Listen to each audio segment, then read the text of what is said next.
मूसों को सुंदर दान हुआ है और इधर कंस बैठा है आपात बैठक में। खग से पता चल चुका है, माता जी बता गई है तेरा मारने वाला 84 को ब्रजभूमि में कहीं पैदा हो गया है। तो ये मंत्रियों से मंत्रणा कर रहा था, प्रलंब बकचारूर तलावर्त महाशलई मुष्टिकारिष्ट दुग्ध पूतना धेनु के। बैठे सारे असुर लोग, शंकटासुर अनावर्त प्रणावर्त। कंस ने प्रस्ताव रखा कि मेरा मारने वाला 84 को ब्रजभूमि में कहीं पैदा हो गया है, उसका पता कैसे लगे। तो कोई कह रहा था 10 साल की मार दो, कोई कह रहा 5 साल की मार दो। निर्णय ये किया गया कि जितने नवजात शिशु हैं, दुधमुहे बच्चे हैं, उनको मार दो। और मेरी समझ में दुधमुहा बच्चा 5 महीने तक का होता है। 5 महीने में उसकी पसनी हो जाती है, तो 6ठे महीने में वो अन्न भी ग्रहण करने लगता है। तो ये कहा जा सकता है कि कंस का आदेश हो गया कि 6 मास के अंतर्गत जितने भी बच्चे हैं 84 कोष ब्रजभूमि में, वो सारे के सारे मार दिए जाए। तो एक एक गांव एक एक असुर को दे दिया गया। कंस की जो सबसे भक्त है पूतना नाम की राक्षसी, और ये बाल हत्यारी की विशेषज्ञ है, बाल हत्या करने में विशेषज्ञ है। इसे दिया गया गोकुल का भाग। यत्र तत्र निशाचरेदर गोपान गोकुल रक्षायाम निरूप मथुरां गता नंद कंसस्य वार्षिक्यं करं दातुं कुरुद्वहं।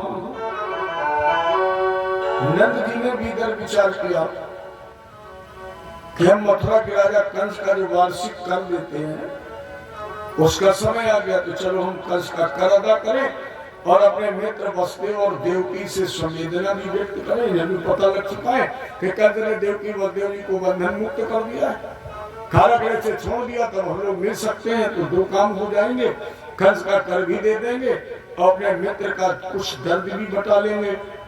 क्योंकि मित्र वही है जो अपने मित्र के कंधे से कंधा मिलाकर चले। मेरी दृष्टिकोण में मित्र वो है जिसमें मां शब्द का ह्रास कर दिया जाए तो इत्र निकल कर आएगा। मित्र को लिखें और उसमें मां शब्द का ह्रास कर दें तो इत्र बन जाएगा। कहने का मतलब मित्र वो है जो कंधे से कंधा मिलाकर इत्र के समान सुगंधी फैला दे, अपनी मित्रता की विशाल कायम कर दे, वो मित्र है। तो बलदेव जी ने कहा से मिलेंगे तो मित्रता का फर्ज भी अदा हो जाएगा, क्योंकि जे न मित्र दुख हो ही दुखारी, जे न मित्र दुख हो ही दुखारी, तिनहि बिलोकत पातक भारी।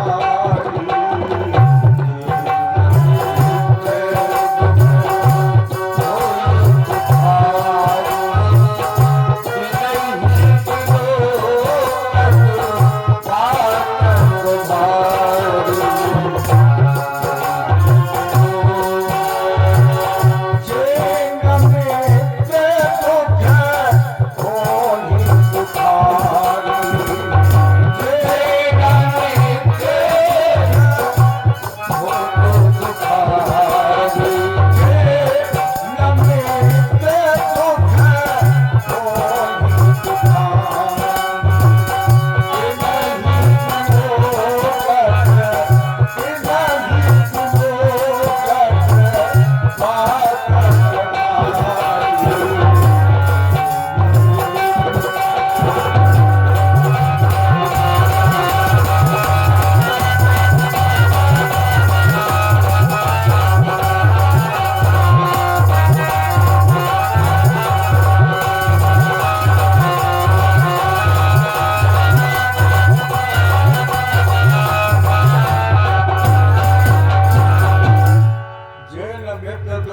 दुखारी तिनई विलोकत पातक भारी। ऐसा आत्ममंथन किया नंद जी ने। और गोपान गोकुल रक्षायाम, गोकुल की रक्षा का भार कुछ ग्वालों के कंधों पर रख दिया, कुछ ग्वालों को साथ में लिया। छकड़ों पर बढ़िया दूध दही मक्खन लेकर कंस के राज दरबार में पहुंचे। राज दरबार में पहुंच करके कंस का कर टैक्स अदा किया और अदा करने के बाद अपने मित्र वसुदेव जी के यहाँ पहुंचे और नंद ने कहा, भैया हम कैसे भावी मित्र हैं कि हम आपकी आपत्ति में आपका साथ नहीं दे पाए। अहो थे देव की पुत्र, मुझे पता है कि देवकी के पुत्रों का कंसेन बहबो हताम, कंस ने देवकी के निरपराध बालकों की हत्या की है। वसुदेव जी हल्के से मुस्कुराए और कहा, मित्र कोई किसी को मारता है, कोई किसी को मार नहीं सकता है, कोई किसी को जन्म दे सकता है। कवि वशिष्ठ जी कह रहे हैं, सुनो भरत भावी प्रबल कहियो बिलक मुननाथ, हान लाभ जीवन मरण यश अपयश विधि। हाथ, ये 6 काम ब्रह्मा के हाथ में है। प्यारे, अगर हमारे आपके हाथ में किसी को जन्म देने की क्षमता होती तो वर्तमान में हिंदुस्तान में 12 करोड़ परिवार लगभग निसंतान नहीं होते। आज भी 10 से 12 करोड़ परिवार निसंतान हैं, क्योंकि इनके अंदर जन्म देने की क्षमता केवल ब्रह्मा में है, हमारे आपके अंदर नहीं है। अरे आपने देखा होगा, लोग कहते हैं हमने इसे यश देना चाहा, इससे अपयश मिल गया।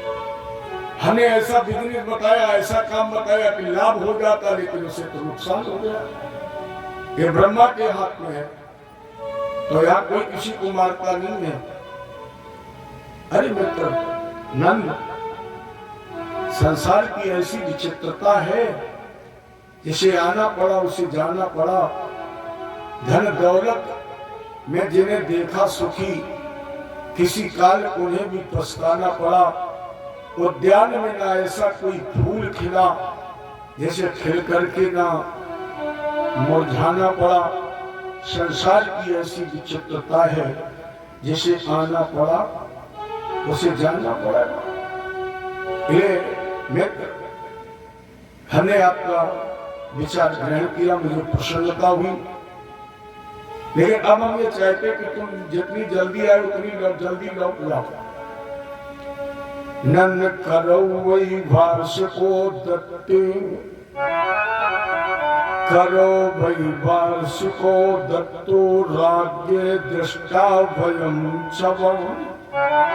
अगर आपने कंस का कर अदा कर दिया हो तो मित्र लौट करके वापस जल्दी गोकुल जाइए। क्यों? मुझे ऐसा आभास हो रहा है कि आपकी अनुपस्थिति में कहीं गोकुल में कोई अनिष्ट न हो जाए, तो आप जल्दी लौट जाओ।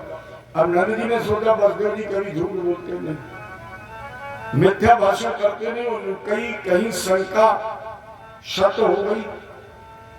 ले बड़ी जल्दी में चले। नंद पथ बचा शौर्य ने मृखे बचंतयन। बड़ी चिंता में जल्दी नंद जी जा रहे थे गोकुल।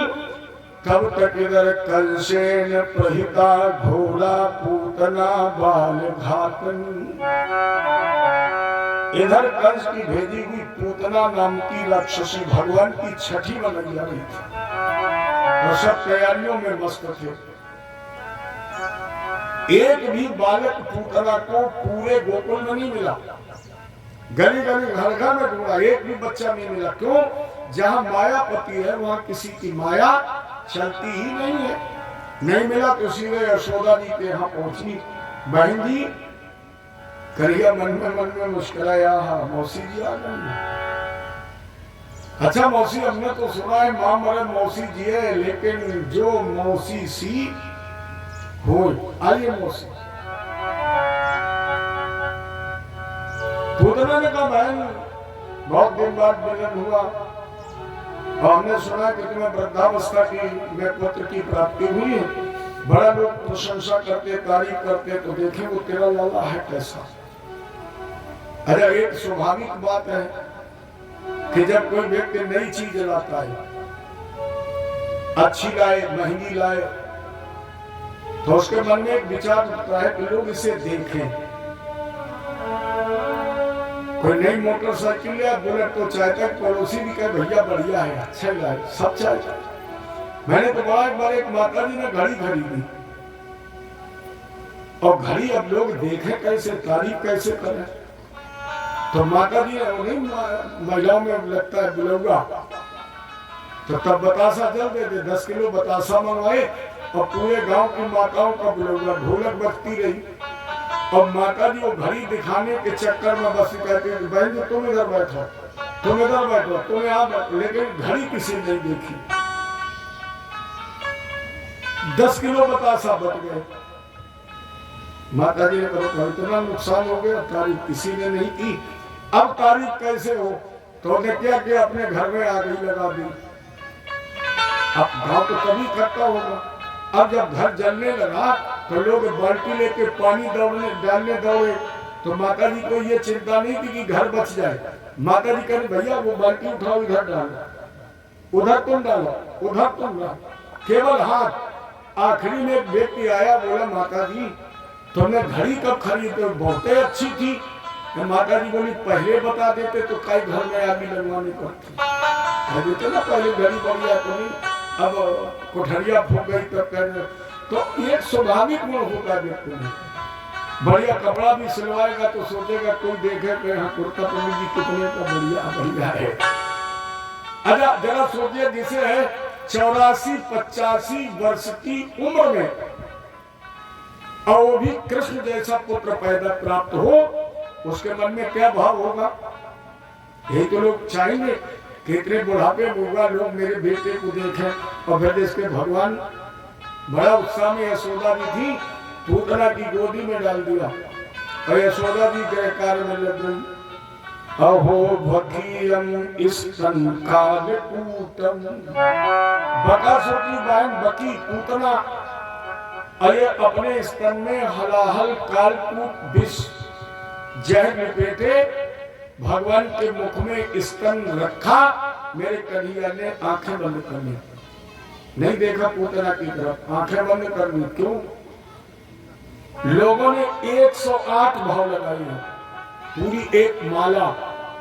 क्यों आंखें बंद की? इसके 1-2-4 भाव हमारे आपके बीच में। भगवान ने सोचा कि मैं मायापति हूं, और ये माया है, माया भी रूप बना कर आई है। अगर मैंने इसकी तरफ देख लिया तो इसकी माया नष्ट हो जाएगी, और अगर माया नष्ट हो गई, राक्षसी रूप में प्रकट हो जाएगी, तो मेरी मैया यशोदा के साथ सारे गोकुलवासी भयभीत हो जाएंगे, डर जाएंगे। भगवान बोले हम इसलिए तुम्हारी तरफ देखेंगे ही नहीं। दूसरे विद्वान ने कहा कि भगवान की आंखों में सूर्य और चंद्रमा का निवास है। जब सूर्य चंद्रमा ने ये देखा कि आज मेरे कन्हैया जहर पीने जा रहे, कहीं अनिष्ट ना हो जाए, तो सूर्य और चंद्रमा ने स्थान छोड़ दिया, इसलिए भगवान की आंखें बंद हो गई। कन्हैया ने विचार किया ये स्तनपान कराने जा रही है, और स्तनपान कौन कराता है? माँ। स्तनपान माँ कराती है, और अगर मैंने इसकी नजर से नजर मिला दी, और इसके मन में कहीं मेरे प्रति अगर वात्सल्यता हुई, और मेरे मन में इसके प्रति ममत्व स्नेह जाग गया, और इसके बाद अगर हम मार देंगे तो हो सकता है मुझे मात्र हत्या का दोष लग जाए। भगवान बोले इसलिए मुंह नहीं देखेंगे तो हमें पता ही नहीं हमने किसको मारा है। भगवान कृष्ण ने सोचा भोले बाबा कहाँ फांस दिया है। शंकर जी ने कहा क्यों? कन्हैया बोले जहर तो तुम पीते हो, और आज खामखा में मैं फांस दिया।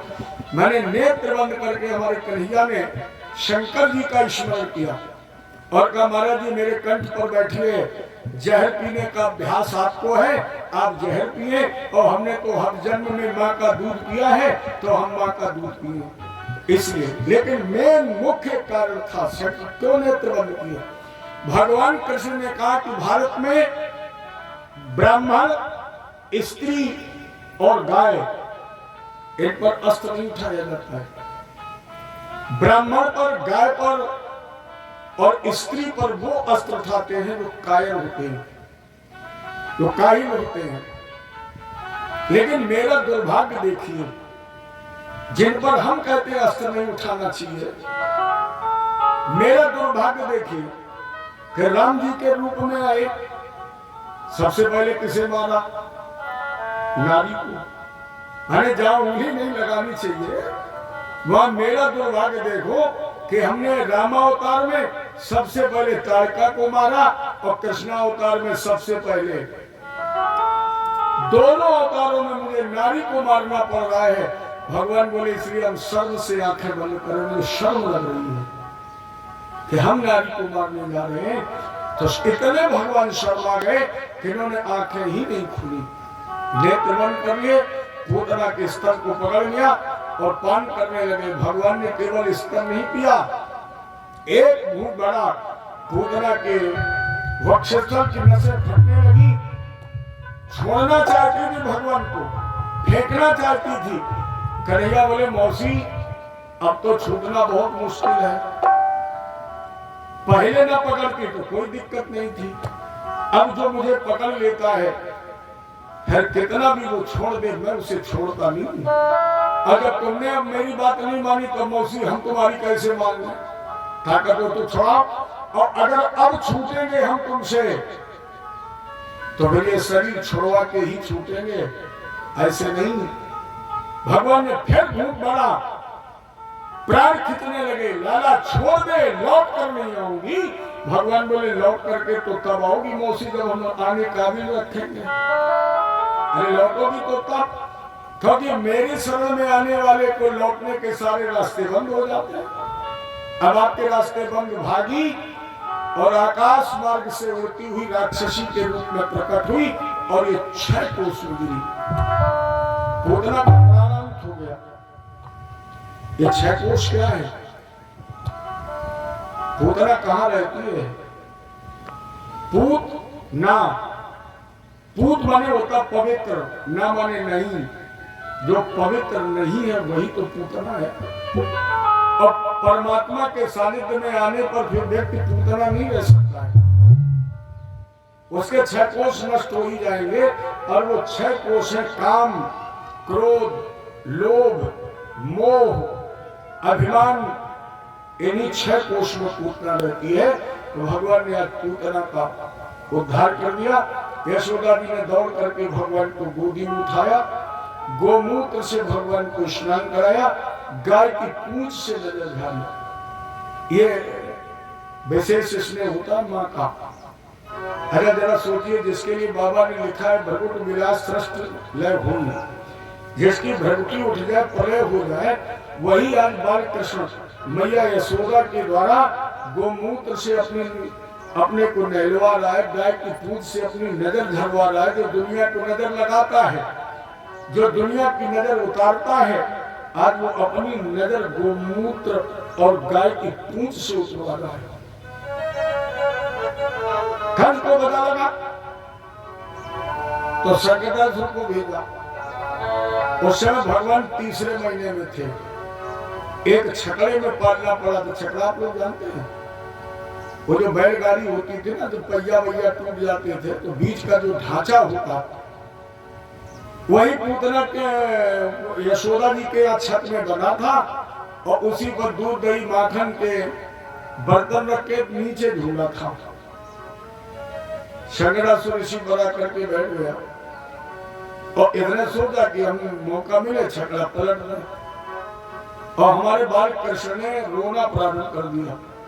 अच्छा, आपने देखा होगा छोटा बच्चा जब झूले में रोता है तो पैर में ऊपर की तरफ, एक पैर ऊपर, एक नीचे, एक ऊपर।